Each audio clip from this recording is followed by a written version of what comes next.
Puji nama Tuhan, di sore hari ini kita dapat berkumpul kembali di acara ibadah WGBI sama-sama. Saya undang ibu-ibu semuanya untuk kita bangkit berdiri, kita sama-sama menyanyikan lagu Aku Percaya.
kepada Tuhan.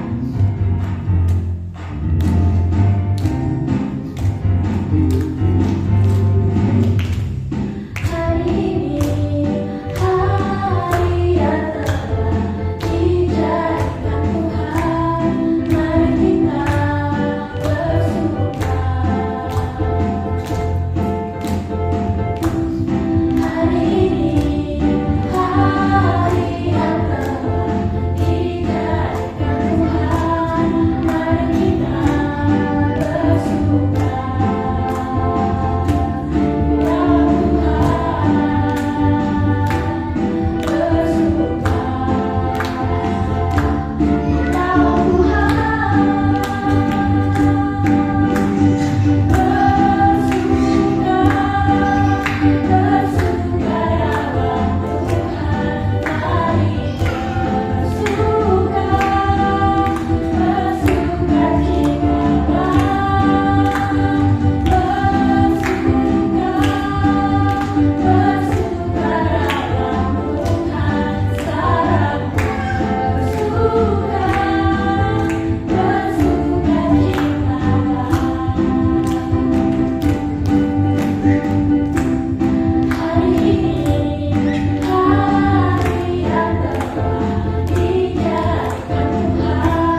habis.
Gitu kan buat firman Tuhan.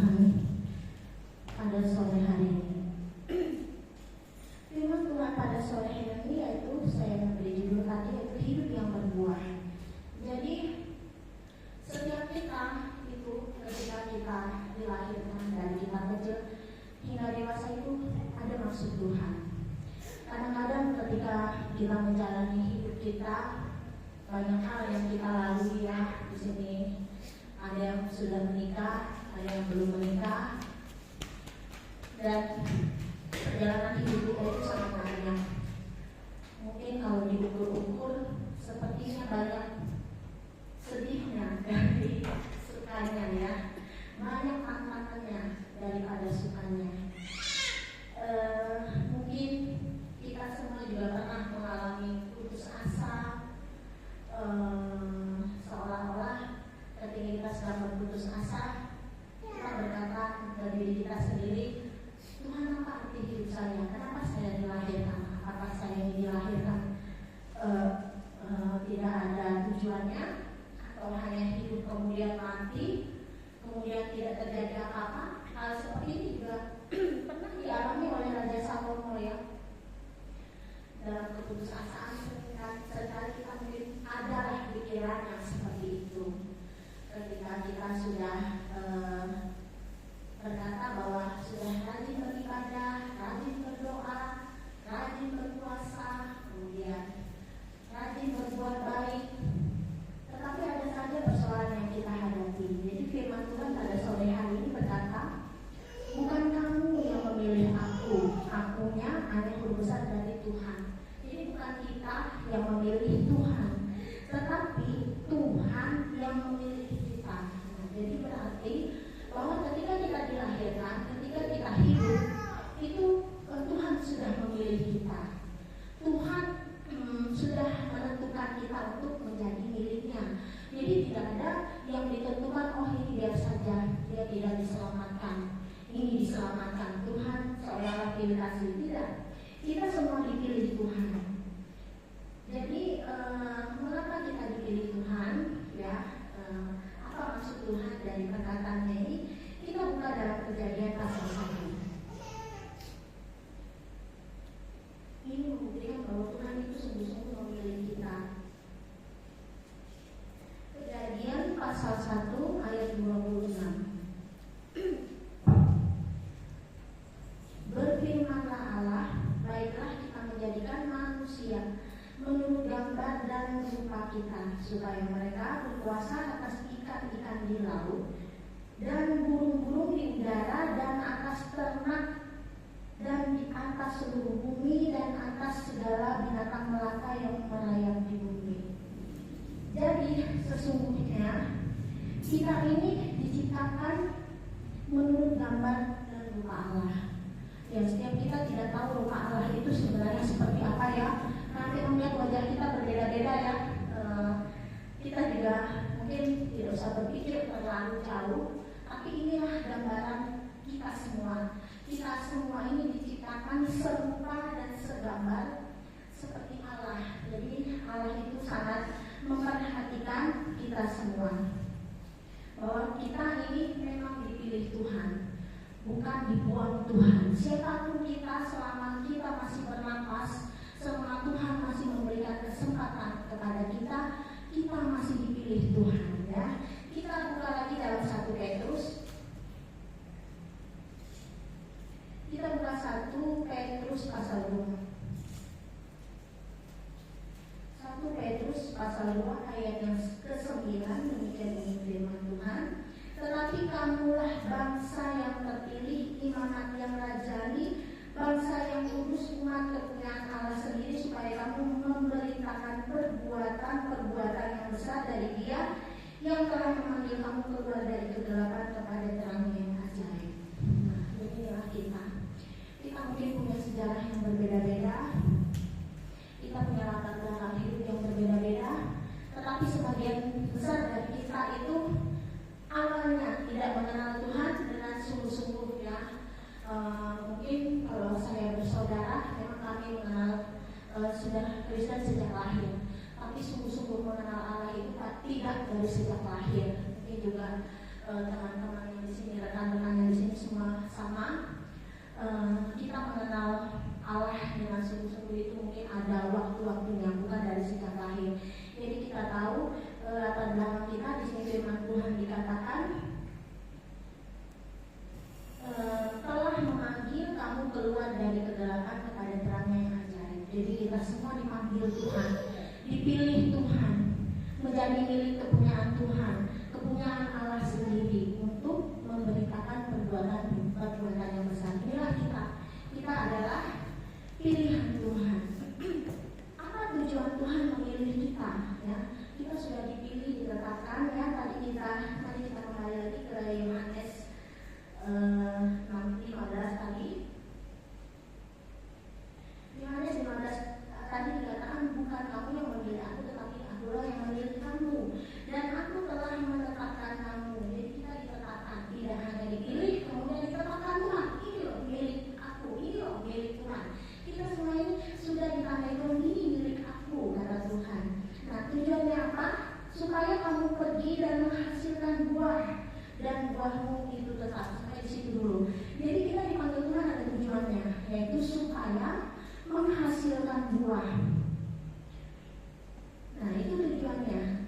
Apa arti buah menurut firman Tuhan? Ya, kita bisa lihat kalau pohon itu dia menghasilkan buah itu berguna bagi kita. Tetapi kalau pohon tidak menghasilkan buah itu mengganggu bagi kita. Kenapa? Sampahnya banyak, tidak ada keuntungannya. Nah, jadi kita ini diartikan yaitu dipanggil Tuhan tujuannya untuk menghasilkan buah. Apa buah itu? Apa arti buah menurut firman Tuhan ya? Buah itu berarti karakter, perbuatan, tindakan kita yang baik sesuai dengan firman Tuhan. Nah, jadi kita ini dipilih Tuhan untuk menghasilkan buah. Kita baca pasal 15 ini juga yang kedua. Setiap ranting padaku yang tidak berbuah dipotongnya, dan setiap ranting yang berbuah dibersihkannya supaya dia lebih banyak berbuah. Jadi setiap kita ketika kita dipanggil Tuhan, kita wajib berbuah. Kita wajib menghasilkan tindakan yang baik sesuai dengan firman Tuhan, karakter yang baik sesuai dengan firman Tuhan. Kalau tidak berbuah, apa yang terjadi? Tuhan akan potong kita. Kita akan dibuang. Jadi tujuan Tuhan memanggil kita, memilih kita itu ada maksudnya, yaitu supaya kita menghasilkan buah, dan buahnya itu banyak.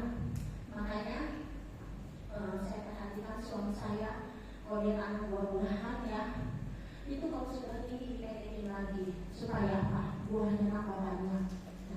Nah, bagaimana cara memanage buah? Ya kita tanam dipotong. Nah, kalau kita diperlakukan seperti itu sakit. Makanya itu setiap hidup kita itu jalannya tidak selalu mulus, ada saja masalahnya. Itu untuk membuat kita menjadi, membentuk karakter kita menjadi sesuai firman Tuhan. Nah, bagaimana cara menghasilkan buah menurut firman Tuhan ya? Kita baca dalam pasal 15 ini juga ayat yang keempat dan yang kelima. Tinggallah di dalam aku dan aku di dalam kamu, sama seperti ranting tidak dapat berbuah dari dirinya sendiri kalau ia tidak tinggal pada pokok anggur. Demikian juga kamu tidak berbuah jikalau kamu tidak tinggal di dalam aku. Ayat yang kelima, akulah pokok anggur dan kamulah ranting-rantingnya. Barang siapa tinggal di dalam aku dan aku di dalam dia berbuah banyak. Sebab di luar aku kamu tidak dapat berbuat apa-apa. Nah, jadi kita yang sudah dipilih Tuhan, ditetapkan Tuhan, dipanggil Tuhan untuk berbuah, itu wajib tinggal di dalam Tuhan. Ketika kita menghadapi persoalan, masalah sakit penyakit, masalah ekonomi, masalah keluarga, hubungan kita dengan sesama teman, sesama rekan kerja kita harus tetap menggunakan cara Tuhan, tinggal di dalam Tuhan. Jangan mencari pertolongan ke yang lain, yang di luar Tuhan. Jangan berusaha sendiri, berserah kepada Tuhan. Tetap tinggal di dalam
saya baru ngerti mungkin pikiran dunia ya, saya baru tahu juga orang dunia berpikir semakin banyak kita berdoa kepada misalnya orang pintar, orang yang punya kemampuan menyembuhkan, mau itu pendeta, mau itu dukun, mau itu paranormal, mungkin semakin banyak menemui orang-orang ini, maka kekuatan yang berlipat-lipat akan sembuh. Tetapi kalau kita yang percaya Yesus, kita tidak boleh seperti itu. Kita hanya harus percaya Yesus. Nah, jadi ini ya, bagaimana cara kita untuk menghasilkan buah? Kita harus tinggal di dalam Tuhan.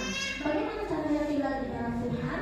Yaitu kita tetap berdoa, rajin membaca Alkitab, sering beribadah, menjadi berkat bagi sesama. Jadi kita saling membantu sesama saudara seiman sesuai kemampuan kita masing-masing. Jadi kita pergaulan kita itu adalah pergaulan yang memang mungkin ya kalau kerja pergaulannya dunia kerja.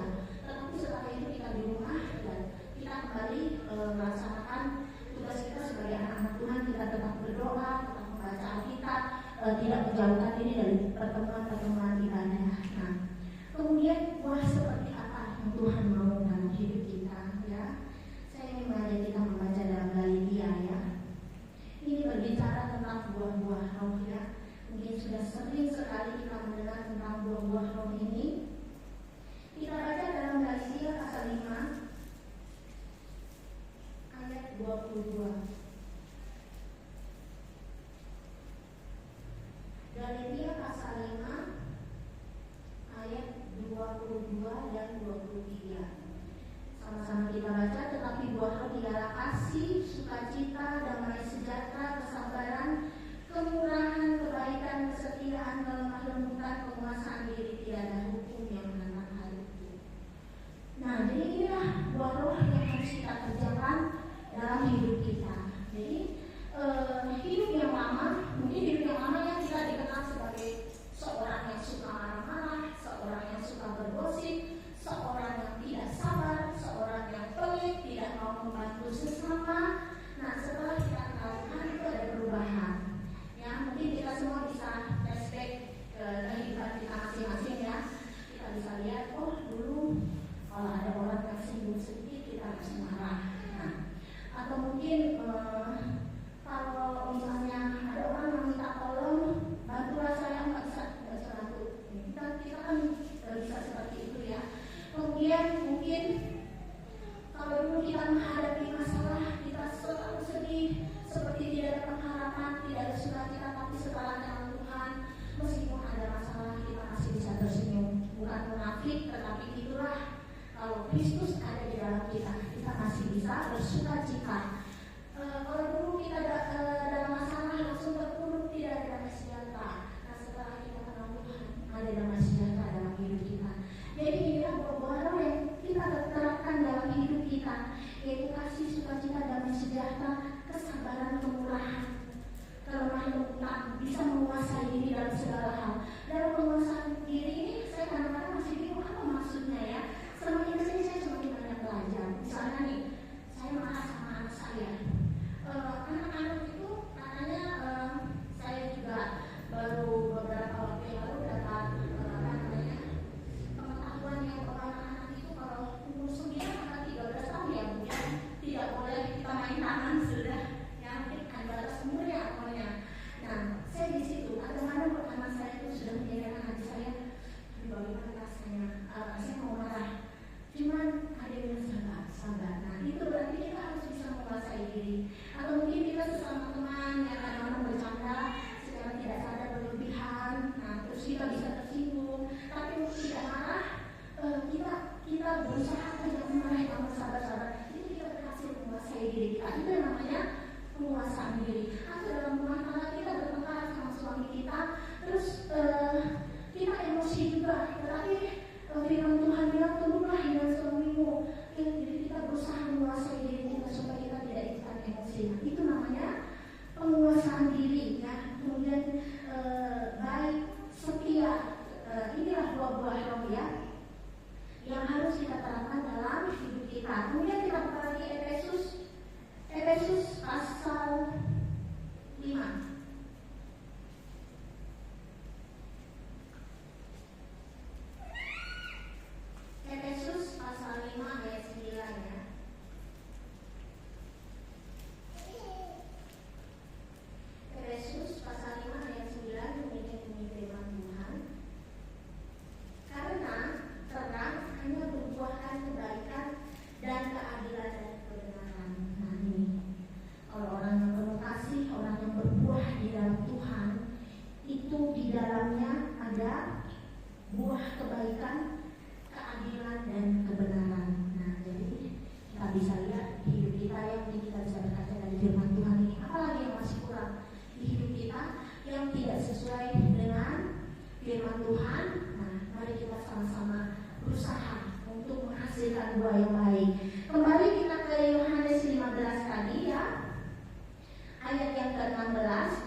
buah kita itu tetap, artinya sikap kita, perbuatan kita itu tetap, kita konsisten.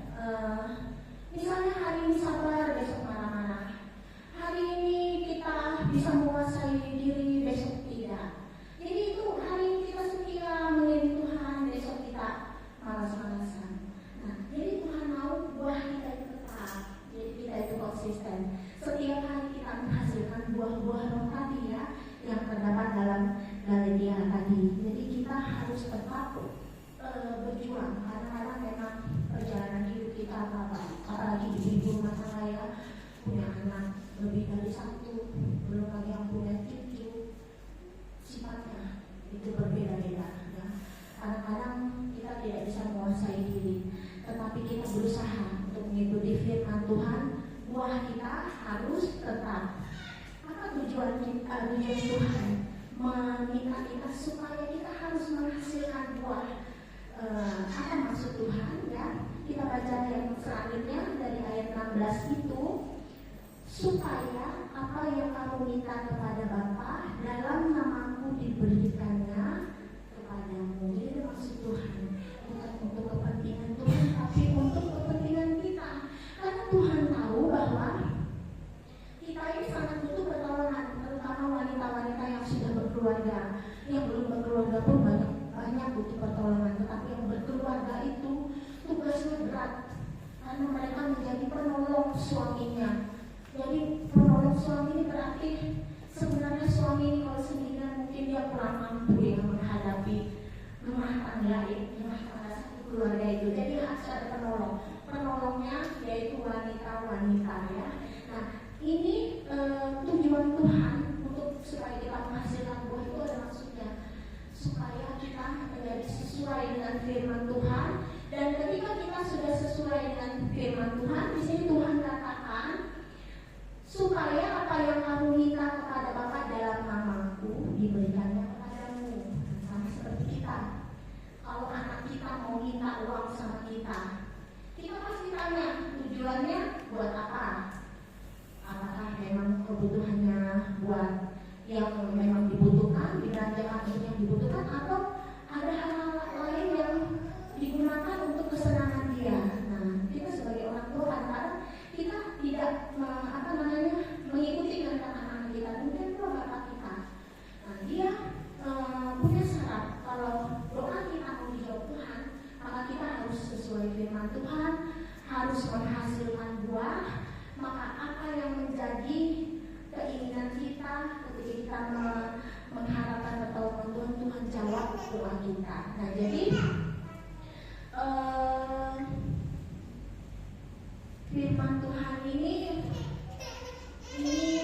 bukan sekedar sesuai kemampuan kita ya. Memang kita harus wajib sebagai anak Tuhan untuk menghasilkan buah.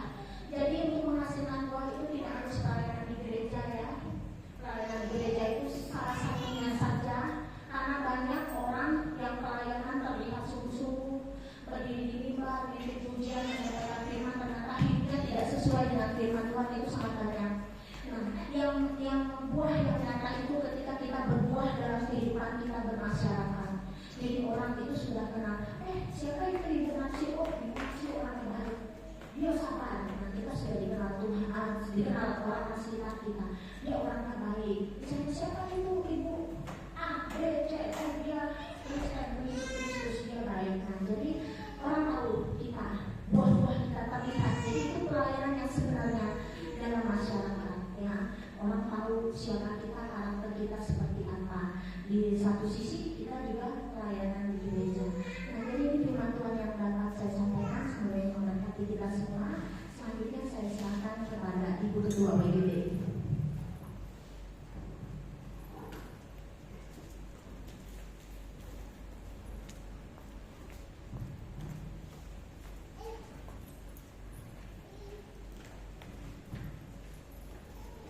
Puji Tuhan, firman yang bisa kita dengar pada sore hari ini adalah menjadi kekuatan dalam hidup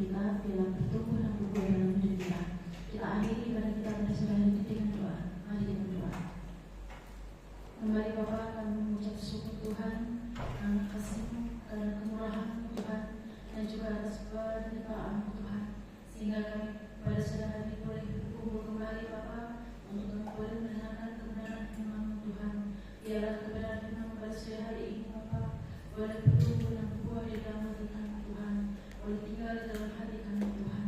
Biarlah kami sebagai wanita-wanita, sebagai perempuan Tuhan, sebagai anak-anak Tuhan di tempat ini Tuhan, yang Tuhan pilih, yang Tuhan telah tetapkan untuk kami Tuhan. Biarlah kami berbuah Tuhan, tidak hanya di dalam hidup kami Tuhan, tidak hanya di dalam gereja kami Tuhan, tapi kami berbuah, kami memberikan yang terbaik untuk orang lain juga Tuhan, sehingga orang lain yang belum mengenal Engkau boleh melihat kehidupan Engkau di dalam kehidupan kami Tuhan. Biar kami bertumbuh dan berbuah sesuai dengan kehendak-Mu Tuhan. Berkatkan semua yang ada di sini Tuhan. Ya Bapa, terima kasih buat firman pada sore hari ini Tuhan. Bapa, kami percaya jika pada sore hari ini Engkau juga hadir bersama-sama dengan kami di tempat ini Tuhan. Engkau juga hadir bersama-sama dengan saudara kami yang pada saat ini belum sempat hadir Tuhan. Biar Engkau boleh melihat mereka satu persatu Tuhan, apa yang menjadi kesulitan mereka Tuhan, apa yang menjadi kesulitan mereka Tuhan. Biar Engkau boleh berikan jalan keluar Tuhan. Yang sakit Bapa, biar Engkau boleh sembuhkan Tuhan. Yang imannya melemah Tuhan, biar Engkau boleh berikan musim Tuhan, sehingga mereka boleh keluar dari iman kembali Bapa. Sehingga pada kesempatan yang akan datang Tuhan, boleh bersama-sama dengan kami untuk boleh memuji mendengarkan kebenaran firman Tuhan. Terima kasih Tuhan, terima kasih ya Yesus. Bapa, sebentar kami akan pulang meninggalkan ruangan ini ke tempat kami masing-masing Bapa. Biar Engkau boleh berikan kenyataan yang sempurna untuk kami Tuhan. Sampaikan kepada kami tempat kami masing-masing dengan selamat Tuhan, tanpa suatu kurang apapun Tuhan. Bapa, kembali untuk kami boleh bersama-sama di ibadah yang akan datang Tuhan, untuk kami boleh memuji mendengarkan kebenaran firman Tuhan. Terima kasih Tuhan, terima kasih Yesus, terima kasih Yesus, terima kasih. Haleluya, haleluya, amin. Puji Tuhan, ibadah kita sudah selesai. Selamat pulang Tuhan Yesus memberkati. Mungkin ada pengumuman dari Ibu Apri atau Ibu Nasib, dipersilakan. Untuk petugas mungkin boleh dilihat di grup untuk minggu depan untuk ibadah selanjutnya.